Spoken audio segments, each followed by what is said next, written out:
Hello everyone, I'm Dragons After Dark, and today we're continuing our pet collecting around Azeroth and Beyond series with our last stop in Kalimdor, Uldum. We're doing this 100% by zone, which will cover everything from wild pets to achievements, dungeons, quests, rare drops, and so on.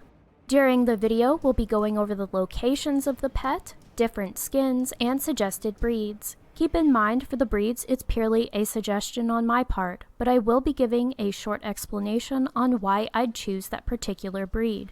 Overall, most pets are filler, so the breed isn't super important. You can always go back and catch another if you find you need a different one, so don't stress too much about it. If it's relevant, like for wild pets, I will also have a map for the location after the pet's description.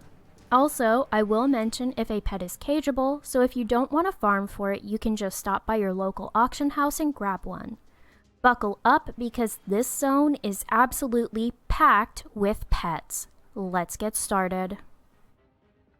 According to Wowpedia, Uldum is an ancient desert located on the southern coast of Kalimdor, surrounded by the Ungoro crater to the north, Tanaris in the east, and Silithis in the northwest. It is the homeland of the Stonecat people known as Tolvir and is rich with Titan lore.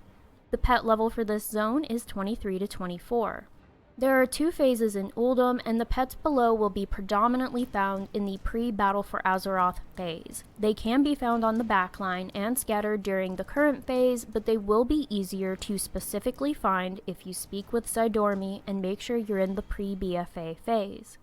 The wild pets you'll find here are the desert spider, dung beetle, emerald boa, horned lizard, leopard scorpid, locust, mac frog, oasis moth, sidewinder, and the Tolvir scarab. The desert spider comes in two skins, brown with green eyes and beige with blue eyes, and 4 breeds. It has the typical spider moveset that you'll see across quite a few pets. In general, I'd say speed would be your best bet with the SS breed. That way you can make sure to set up either of the webs and use Spiderling Swarm. However, any breed will likely be fine since this pet is not used very often. The dung beetle comes in 4 skins, gray and red, gold, red and gray, and brown and dark brown, and 4 breeds. Once again, this pet is in the same boat as other roaches and beetles. Most of the time they're used for Apocalypse. That's about it. This move requires the pet that casts it to be alive, so you might want to go heavy on the health, but usually you're applying Apocalypse and switching your pet out. If you plan on doing more with it, you might want the health speed breed to utilize the bonus hit to flank after using hiss and to apply survival faster, but generally you won't see much use beyond Apocalypse and surviving it for these pets.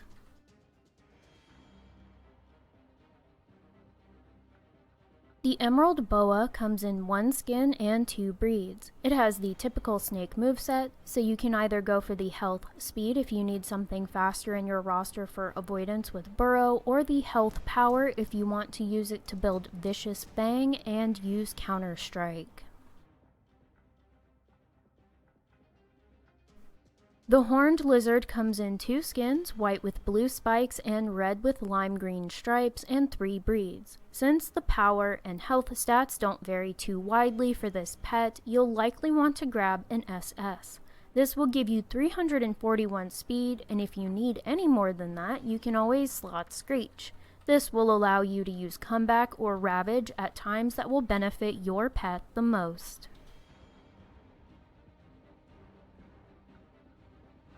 The leopard scorpid comes in 4 skins, beige with black markings and teal belly, black with red markings and dark orange belly, yellow with black markings and red-brown belly, and gray with light blue markings and teal belly, and 3 breeds. Of the breeds, I'd go for the power speed breed since you can use Screech to become faster and you'll have more power than the other 2. However, if you need a speedy beast in your roster, go for the pure speed breed. This way you can use crouch to your advantage, but any of the breeds will be fine with snap and rampage to cut through critters. The Locust comes in 1 skin and 3 breeds. Most of the time, cockroaches are used for Apocalypse, that's about it. This move requires the pet that casts it to be alive, so you might want to go heavy on the health, which this pet doesn't really have, but usually you're applying Apocalypse and switching your cockroach out. If you plan on doing more with it, you might want the speed breed to utilize the bonus hit to flank and to apply survival faster, but generally you won't see much use beyond Apocalypse and surviving it for this pet. The Mac Frog comes in 4 skins, light brown with dark brown spots, light green, orange and blue, and lime green with orange feet, and 2 breeds. Neither of the breeds are particularly spectacular, and their stats are almost identical. The balance breed has literally 3 more power than the health balance. The reason we look at power in situations like this is it will help with how much your healing wave heals for, as well as the building damage of Frog Kiss, or how much your Swarm of Flies dot ticks for, depending on what you're looking to do. The Oasis Moth comes in 4 skins, blue with purple wings, red with green wings, white with black spots, and yellow with blue wings, and 3 breeds. This moth has an OK speed stat for Alpha Strike with the SS breed at 292, and as a rule, I tend to avoid Slicing Wind because of the inherent RNG of the move. Since Cocoon Strike is a more common choice over Adrenaline Rush, you might want to grab this breed, or you can go for the SB or HB if you're looking for something with a little more power to make Moth Dust hit harder. The Sidewinder comes in 2 skins, light brown with dark brown stripes, and light yellow with black stripes, and 3 breeds. Since the power and health stats don't vary too widely for this pet, you'll likely want to grab an SS. This will give you 341 speed, and if you need any more than that, you can always slot Hiss. Since you won't have much power or be slower for Counter-Strike, or to get a good build on Vicious Fang, this is either a filler pet or something to throw at critters with Bite and Burrow.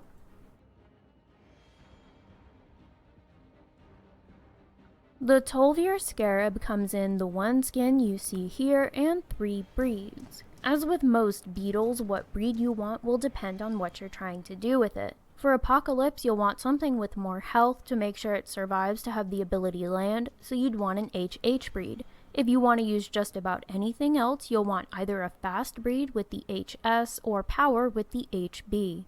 Being faster means you'll get a bonus hit for flank, leave your enemy with 2 rounds of shattered defenses instead of 1 from Swarm, and enable you to use survival at the best time for the battle. If you're not faster, you can swap out survival for Hiss to make sure you get the speed you need.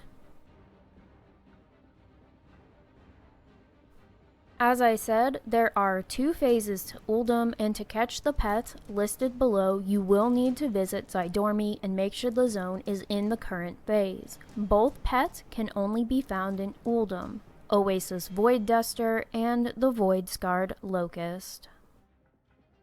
The Oasis Void Duster comes in 1 skin and 5 breeds. Only 2 of the breeds really matter here if you're looking for specific ones, and those are the Pure Speed and Pure Power. In very limited situations, you might see the Pure Health breed.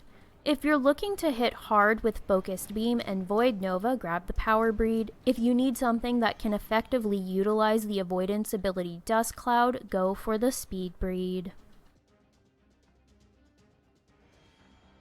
The Void Scarred Locust comes in 1 skin and 3 breeds. This pet has a really nice moveset if you're looking to use Toxic Fumes and Contagion Strike, or Scratch and Locust Swarm. All 3 of the breeds have really nice power stats for a critter, but the one that edges out the other 2 by just a hair is the health balance one. It has more power and speed than the Pure Health, and more health than the Pure Balance. The drop pets in this section will include drops from rares, Paragon caches, and the Visions of the Twisting Sands. All the pets here are cageable. The Akir Tunneler drops from the rare Skixtraz, who is only up during the Akir Assault in Uldum and has a 1.7% drop rate according to Wowhead. It's one of the few critter pets with Sandstorm, and of the three it has the highest power stat at 342. This can make a big impact if you're fighting an aquatic pet. You can also stack Sandstorm with Shell Shield to reduce the damage you'll take. This can be a super effective tactic if you're facing an enemy who uses dots. With that in mind, you probably won't be using Flurry since it's painfully slow at 236, but Claw can still pack a punch as long as you won't miss from Sandstorm. It's also the second most powerful pet with Burrow, so stacking that with Claw could see your critter eating through critters. The Cursed Dune Watcher comes in 1 skin, 1 breed, and has a 9% drop rate from the Uldum Accord supplies, which is the Paragon cache for the Uldum Accord. It is a speedy, powerful cousin of the Anubisath Idol, though with much less health at 1034. It's nice when you need to get Sandstorm up with a humanoid that's faster than the enemy, and while it doesn't have deflection, it does have Stone Skin to help mitigate damage.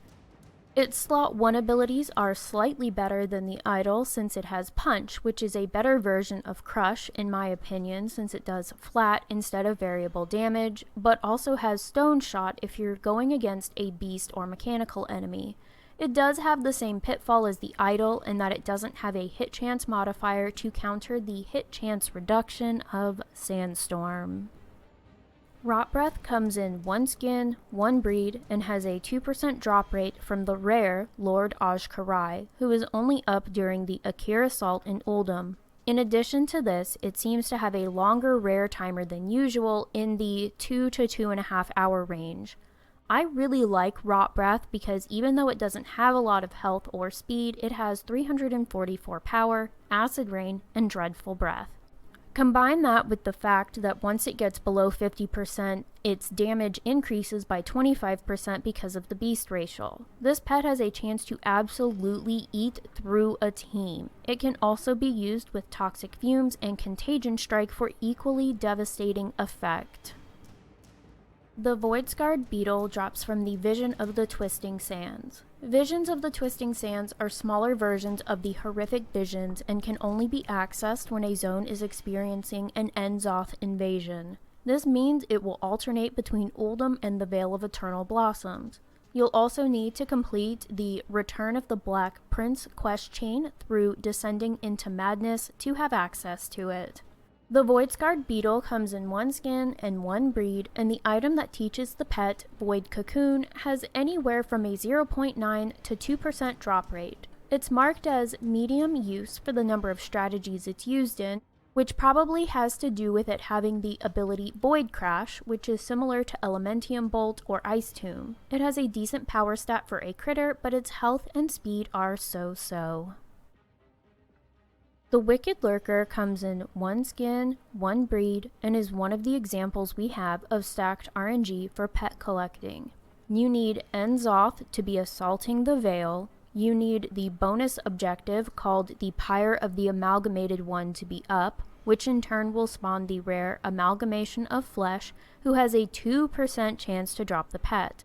On average, I'd say we see the Pyre up once each time Enzoth is invading Uldum, though sometimes the one time falls on a Tuesday, which means either NA or EU will miss out. This past week, Remti and I were actually shocked to see it up 3 times, though only 2 of those were available to the EU. Sometimes, though, we don't even see it at all. With a 2% drop rate on a pet whose rare spawns once or not at all every other week, this can be a painful farm. That said, the Wicked Lurker isn't used in a lot of strategies, though it has a nice power stat. It has the same model as Reek, who I completely forgot to add to the Silithus video. I've added Reek's information to the pinned comment on said video, and I will link it below. Of the two, I really love the coloring on the Wicked Lurker, and their little left hands are just too cute. Both of these pets are more for collecting than a high utility pet in your roster. The drop pets in this section will include the drops from the raid Nyalotha, the Waking City, and the Throne of Four Winds. Keep in mind, the entrance for Nyalotha, the Waking City, will move between Uldum and the Vale of Eternal Blossoms depending on which zone Enzoth is invading that week. All the pets here are cageable. The Akir Hive Spawn has 1 skin, 1 breed, and has roughly a 12% chance to drop from Tekris from the Hivemind encounter in Nyalotha, the Waking City. It's not very speedy, so Thrash isn't much use, but it has decent health and power, meaning Locust Swarm and Scratch can hit decently hard. It also has Smoke Bomb, which is an always goes first ability and can be timed to avoid big hits from the enemy. Drafty comes in 1 skin and 1 breed. There's a discrepancy on Wowhead where on the boss drops list for Nazir in the Throne of Four Winds, it's listed as dropping at a 1.2% rate, whereas on the item page for Breezy Essence, it's displaying as a 6% drop rate. That being said, Drafty is a fast little pet at 333 speed. I use it on my Sandstorm/Force Swap PvP team because it has Sandstorm and Wind Buffet. Since it's an elemental, it doesn't get the hit chance reduction from Sandstorm, and at 333 speed, it's faster than most pets that aren't flyers above 50% HP. It also shows up on Zufus as a medium utility pet, and it appears in mostly elemental family strategies. The Eye of Corruption comes in 1 skin, 1 breed, and has a 22% drop chance from the Vault of the Black Empire once you kill Enzoth, the Corruptor, in Nyalotha, the Waking City. It's actually a really decent pet with a high utility on Zufus and is usually used in one of 2 ways. Using it for life exchange, which can be timed really well with the eye because it's a magic pet, or using either of its slot 1 abilities to do strong damage against beasts or flyers. All of these abilities will usually be used in conjunction with Eye Blast to slow the enemy, and at 284 speed it will usually outspeed anything once using it. Moir comes in 1 skin, 1 breed, and has just under a 22% chance from dropping off Maut in Nyalotha, the Waking City. It's listed as medium utility on Zufus, but it's only in 12 published strategies. Most of these are for Magic Family achievements. This is another magic pet with life exchange, so it can be timed for use much easier than other families. It also has Reckless Strike in combination with a power stat of 314, so it can hit aquatic pets pretty hard, though Reckless Strike is a varying damage ability. That said, it's used more for its Drain Power and Onyx Bite, and likely against flyers. Rakim comes in 1 skin, 1 breed, and has roughly a 12% chance to drop from Tekris from the Hivemind encounter in Nyalotha, the Waking City. This means you can farm for this pet along with the Akir Hive Spawn. It's currently only one of 3 flying pets with Sandstorm, and the only flying pet with Whirlwind. That said, its stats are pretty middle of the road, and it only shows up in 1 strategy on Zufus. The Void-Scarred Anubisath comes in 1 skin, 1 breed, and has a just under 16% chance to drop from Raw Den in Nyalotha, the Waking City. And I'm gonna say it, the Void-Scarred Anubisath is better than the Anubisath Idol. Even though takedown hits for the lower end of Crush, it does static damage, which makes it easier to use in strategy creation. It also has Deflection, Sandstorm, and more power than the OG Idol. It also has more utility because its other abilities, Spirit Firebolt, Soul Rush, Creeping Insanity, means it's useful in a wider variety of fights. The Zephyrian Prince comes in 1 skin, 1 breed, and has a 2% chance to drop from Al-Akir in the Throne of the Four Winds. It's listed as medium utility on Zufus, and mostly shows up in elemental family strategies.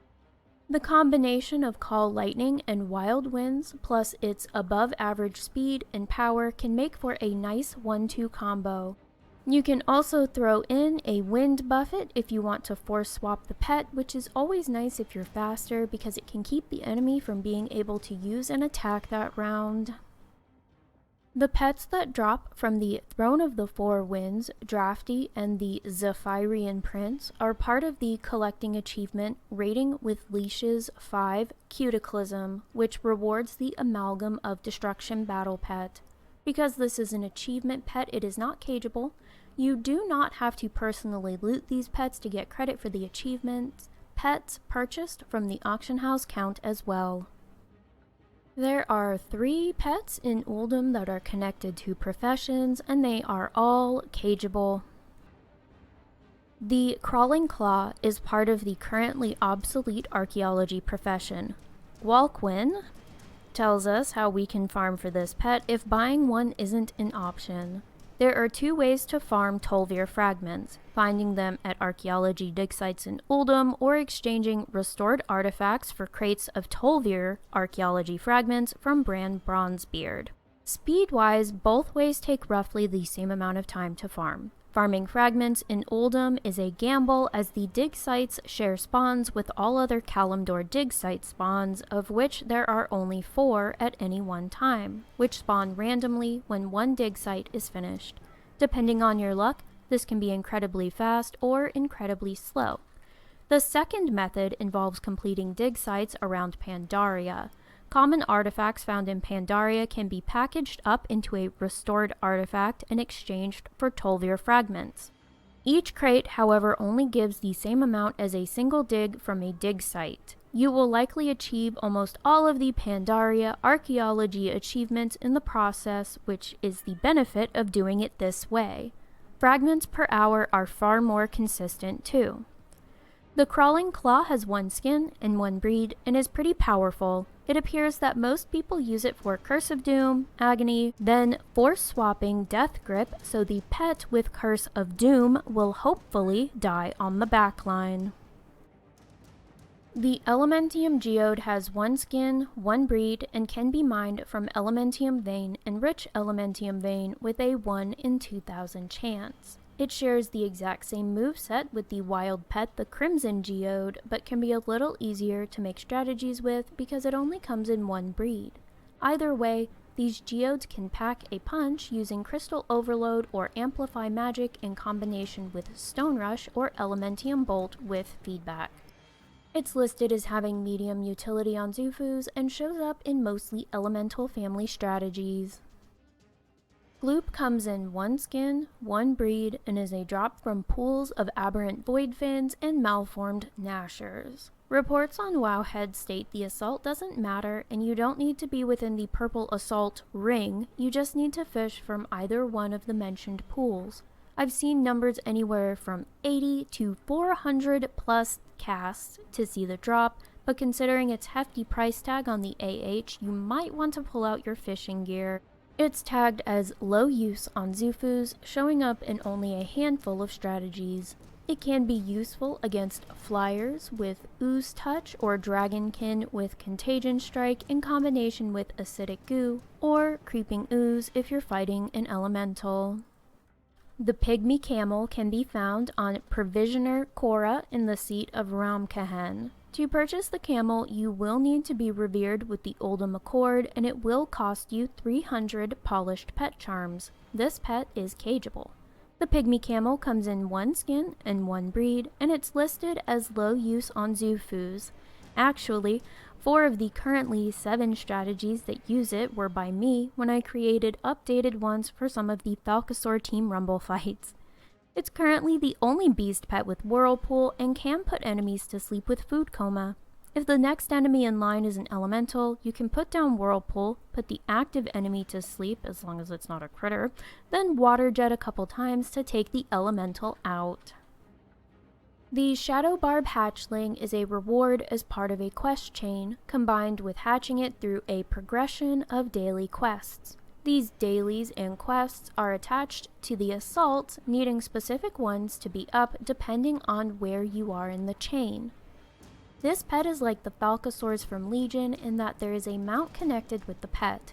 In total, this chain will take 22 days to complete for the pet and 29 or 30 until you get the mount. I will link the Zufus guide on how to get the pet in the description below. Obalis is a pet trainer that is part of the Cataclysm set of pet battle dailies. Obalis's location will depend on what phase of Uldum you're in. If it's pre-BfA, he will be on the dam south of Ramkehen, but if it's in the current phase, he will be on the southernmost part of Ramkehen by the water. As part of this daily, he will reward 28 gold, 9 silver, and a sack of pet supplies. The Porcupette has a 0.3% chance to drop from this. The Porcupette comes in one skin and one breed. This pet seems to pop up as a drop from most pet supply bag rewards. Not all of them, but a few. It has the typical moveset for a porcupine, but very middle of the road stats. There's not a lot of cohesion between the moves, and it's not used in many strats, making this purely a collector pet. This pet is cageable. And that's it. We've completed our visit to Uldum for pet collecting around Azeroth and beyond. On our next stop, we'll be taking a small intermission before we head to the Eastern Kingdoms to look at all the pets you can collect from the pet dungeons. If you have any questions or suggestions, let me know in the comments below. Until next time, I wish you all the best of luck. Thank you for stopping by, and happy battling!